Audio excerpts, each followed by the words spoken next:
बाबा पुकारली बाबा ना बोलले हो। बाबा बाबा पुकारली बाबा ना बोलले हो। बाबा के बर जोड़ी से नूर बर डाले हो। पापा के बर जोड़ी से नूर बर डाले हो। किया तोर रे माई कहलो न कईनी। किया तोर रे माई कहलो न कईनी। भैया भैया पुकारिला भैया ना बोलल हो।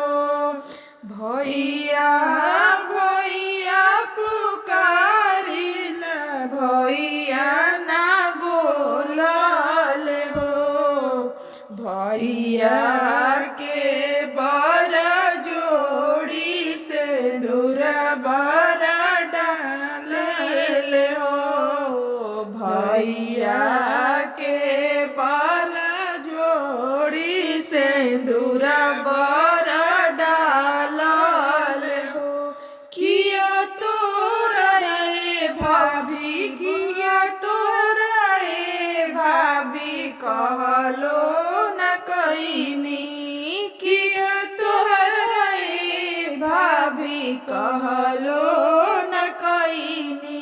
चाचा चाचा पुकारिला चाचा ना बोलल हो। चाचा चाचा पुकारिला चाचा ना बोलल हो। चाचा के बर जोड़ी से दूर बर डाले हो।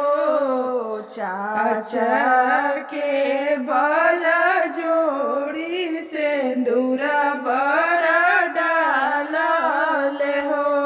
किया तोरा रे चाची कहलो न कईनी। किया तोरा रे चाची कहलो न कईनी। पापा पापा पुकारिला पापा नाही बोलले हो। बापा